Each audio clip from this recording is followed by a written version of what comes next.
René Guénon, aperçu sur l'ésotérisme chrétien. Deuxième partie, de quelques organisations initiatiques chrétiennes. Chapitre 9, le Sacré-Cœur et la légende du Saint Graal. Dans un de ses derniers articles, M. Charbonnel-Assès signale très justement, comme se rattachant à ce qu'on pourrait appeler la préhistoire du cœur eucharistique de Jésus, la légende du Saint Graal, écrite au XIIe siècle, mais bien antérieure par ses origines, puisqu'elle est en réalité une adaptation chrétienne de très anciennes traditions celtiques. L'idée de ce rapprochement nous était déjà venue à l'occasion de l'article antérieur, extrêmement intéressant au point de vue où nous nous plaçons, intitulé « Le cœur humain et la notion du cœur de Dieu dans la religion de l'ancienne Égypte », et dont nous rappellerons le passage suivant, ouvrez les guillemets. Dans les hiéroglyphes, écriture sacrée où souvent l'image de la chose représente le mot même qui la désigne, le cœur ne fut cependant figuré que par un emblème, le vase. Le cœur de l'homme n'est-il pas en effet le vase où sa vie s'élabore continuellement avec son sang ? Fermez les guillemets.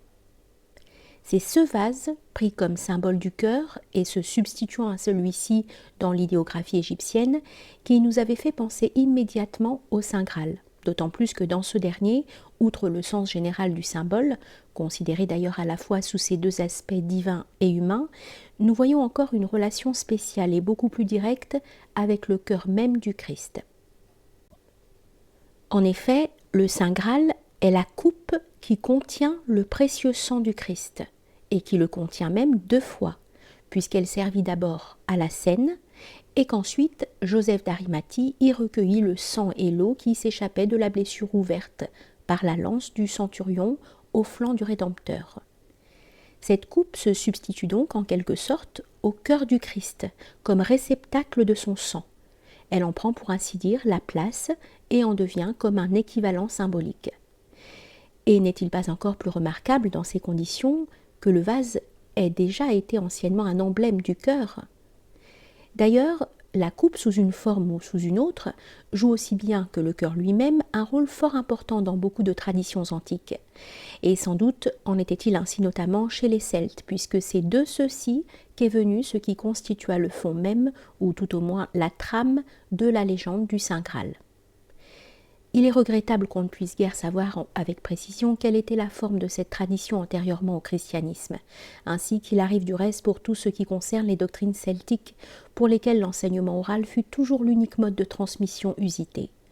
Mais il y a d'autre part assez de concordance pour qu'on puisse du moins être fixé sur le sens des principaux symboles qui y figuraient, et c'est là ce qu'il y a en somme de plus essentiel. Mais revenons à la légende sous la forme où elle nous est parvenue. Ce qu'elle dit de l'origine même du Graal est fort digne d'attention. Cette coupe aurait été taillée par les anges dans une émeraude tombée du front de Lucifer lors de sa chute. Cette émeraude rappelle d'une façon frappante l'urna, la perle frontale qui, dans l'iconographie hindoue, tient souvent la place du troisième œil de Shiva, représentant ce qu'on peut appeler le sens de l'éternité.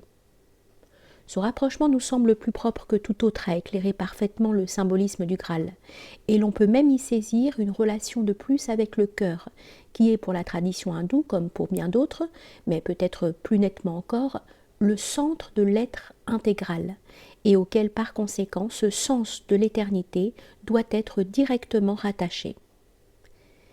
Il est dit ensuite que le Graal fut confié à Adam dans le paradis terrestre, mais que lors de sa chute, Adam le perdit à son tour, car il ne put l'emporter avec lui lorsqu'il fut chassé de l'Éden.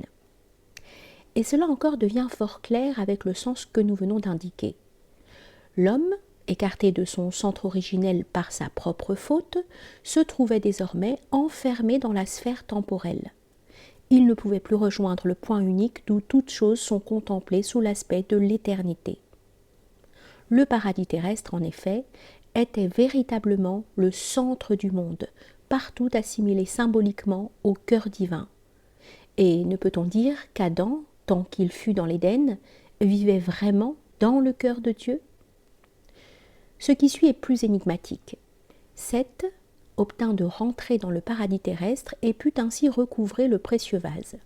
Or, Seth est une des figures du Rédempteur, d'autant plus que son nom même exprime les idées de fondement, de stabilité et annonce en quelque façon la restauration de l'ordre primordial détruit par la chute de l'homme. Il y avait donc dès lors tout au moins une restauration partielle, en ce sens que Seth et ceux qui après lui possédèrent le Graal pouvaient par là même établir quelque part sur la terre un centre spirituel qui était comme une image du paradis perdu. La légende d'ailleurs ne dit pas où ni par qui le Graal fut conservé jusqu'à l'époque du Christ, ni comment fut assurée sa transmission. Mais l'origine celtique qu'on lui reconnaît doit probablement laisser entendre que les druides y eurent une part et doivent être comptés parmi les conservateurs réguliers de la tradition primordiale. En tout cas, l'existence d'un tel centre spirituel, ou même de plusieurs, simultanément ou successivement, ne paraît pas pouvoir être mise en doute, quoi qu'il faille penser de leur localisation. Ce qui est à noter, c'est qu'on attacha partout et toujours à ces centres, entre autres désignations, celle de cœur du monde, et que dans toutes les traditions, les descriptions qui s'y rapportent sont basées sur un symbolisme identique, qu'il est possible de suivre jusque dans les détails les plus précis. Cela ne montre-t-il pas suffisamment que le Graal, ou ce qui est ainsi représenté, avait déjà antérieurement au christianisme, et même de tout temps, un lien des plus étroits avec le cœur divin et avec l'Emmanuel, nous voulons dire avec la manifestation, virtuelle ou réelle selon les âges, mais toujours présente, du Verbe éternel au sein de l'humanité terrestre. Après la mort du Christ, le Saint Graal fut, d'après la légende, transporté en Grande-Bretagne par Joseph d'Arimathie et Nicodème. Alors commence à se dérouler l'histoire des chevaliers de la table ronde et de leurs exploits, que nous n'entendons pas suivre ici. La table ronde était destinée à recevoir le Graal lorsqu'un des chevaliers serait parvenu à le conquérir et l'aurait apporté de Grande-Bretagne en Armorique. Et cette table est aussi un symbole vraisemblablement très ancien, un de ceux qui furent associés à l'idée de ces centres spirituels auxquels nous venons de faire allusion. La forme circulaire de la table est d'ailleurs liée au cycle zodiacal, encore un symbole qui mériterait d'être étudié plus spécialement. Nous disions que la forme circulaire de la table est d'ailleurs liée au cycle zodiacal par la présence autour d'elle de 12 personnages principaux, particularité qui se retrouve dans la constitution de tous les centres dont il s'agit. Cela étant, ne peut-on voir dans le nombre des 12 apôtres une marque, parmi une multitude d'autres, de la parfaite conformité du christianisme avec la tradition primordiale, à laquelle le nom de pré-christianisme conviendrait si exactement ? Et d'autre part, à propos de la table ronde, nous avons remarqué une étrange concordance dans les révélations symboliques faites à Marie des Vallées et où est mentionnée une table ronde de jaspe qui représente le cœur de notre Seigneur, en même temps qu'il y est question d'un jardin qui est le Saint-Sacrement de l'autel et qui, avec ses 4 fontaines d'eau vive, s'identifie mystérieusement au paradis terrestre. N'est-ce pas là encore une confirmation assez étonnante et inattendue des rapports que nous signalions plus haut ? Naturellement, ces notes trop rapides ne sauraient avoir la prétendue de constituer une étude complète sur une question aussi peu connue. Nous devons nous borner pour le moment à donner de simples indications et nous nous rendons bien compte qu'il y a là des considérations qui, au premier abord, sont susceptibles de surprendre quelque peu ceux qui ne sont pas familiarisés avec les traditions antiques et avec leurs modes habituels d'expression symbolique. Mais nous nous réservons de les développer et de les justifier plus amplement par la suite, dans des articles où nous pensons pouvoir aborder également bien d'autres points qui ne sont pas moins dignes d'intérêt. En attendant, nous mentionnerons encore, en ce qui concerne la légende du Saint Graal, une étrange complication dont nous n'avons pas tenu compte jusqu'ici. Par une de ces assimilations verbales, qui jouent souvent dans le symbolisme un rôle non négligeable, et qui d'ailleurs ont peut-être des raisons plus profondes qu'on ne se l'imaginerait à première vue, le Graal est à la fois un vase, grasal, et un livre, gradal ou gradual. Dans certaines versions, les deux sens se trouvent même étroitement rapprochés, car le livre devient alors une inscription tracée par le Christ ou par un ange sur la coupe elle-même. Nous n'entendons actuellement tirer de là aucune conclusion, bien qu'il y ait des rapprochements faciles à faire avec le livre de vie et avec certains éléments du symbolisme apocalyptique. Ajoutons aussi que la légende associe au Graal d'autres objets, et notamment une lance, qui dans l'adaptation chrétienne n'est autre que la lance du centurion Longin. Mais ce qui est bien curieux, c'est la préexistence de cette lance ou de quelqu'un de ses équivalents comme symbole, en quelque sorte complémentaire de la coupe dans les traditions anciennes. D'autre part, chez les Grecs, la lance d'Achille passait pour guérir les blessures qu'elle avait causées. La légende médiévale attribue précisément la même vertu à la lance de la Passion. Et ceci nous rappelle une autre similitude du même genre. Dans le mythe d'Adonis, dont le nom du reste signifie le Seigneur, lorsque le héros est frappé mortellement par le butoir d'un sanglier, remplaçant ici la lance, son sang, en se répandant à terre, donne naissance à une fleur. Or, M. Charbonneau a signalé un fer à hostie du XIIe siècle où l'on voit le sang des plaies du crucifié tomber en gouttelettes qui se transforment en rose, et le vitrail du XIIIe siècle de la cathédrale d'Angers où le sang divin, coulant en ruisseau, s'épanouit aussi sous forme de rose. Nous aurons tout à l'heure à reparler du symbolisme floral, envisagé sous un aspect quelque peu différent. Mais quelle que soit la multiplicité des sens que présentent presque tous les symboles, tout cela se complète et s'harmonise parfaitement. Et cette multiplicité même, loin d'être un inconvénient ou un défaut, est au contraire, pour qui sait la comprendre, un des avantages principaux d'un langage beaucoup moins étroitement limité que le langage ordinaire.